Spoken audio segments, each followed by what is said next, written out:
The Daily Edge. The Daily Edge, today's global headlines. Date October 17th, 2025. Narrator from The Daily Edge. Here are today's top stories from Gaza, Israel, and the wider Middle East. The fragile ceasefire between Israel and Hamas continues to face challenges, with both sides accusing each other of violating the agreement. Israel says it is honoring the U.S.-mediated deal, but demands that Hamas return the remains of 19 Israeli hostages who are still missing. Hamas, however, claims that some of the bodies are buried under the rubble of collapsed tunnels, making recovery nearly impossible. Meanwhile, the Rafah crossing between Gaza and Egypt remains closed. Israel's military authority, Kogat, says it is coordinating with Egypt to set a date for reopening the crossing for the movement of people, but no exact time has been confirmed.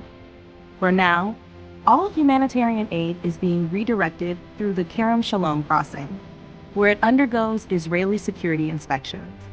The Rafah crossing was originally expected to reopen last Wednesday under the terms of the ceasefire, but delays have left thousands of Palestinians stranded and in urgent need of help. The truce deal also included a major hostage prisoner exchange. Around 20 Israeli hostages were released in return for thousands of Palestinian detainees. Israel has since identified the remains of 2 additional hostages, bringing the total number of bodies returned to 10. At the same time, Gaza's health officials are struggling to identify over 100 Palestinian bodies returned by Israel, many of which show signs of severe damage and decay. Despite the ceasefire, violence continues.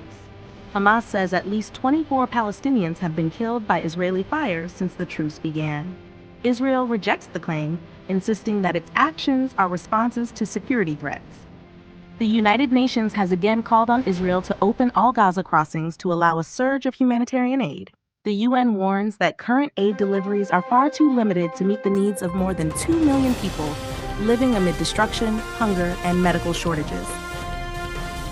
Gaza is currently buried under an estimated 70 million tons of rubble.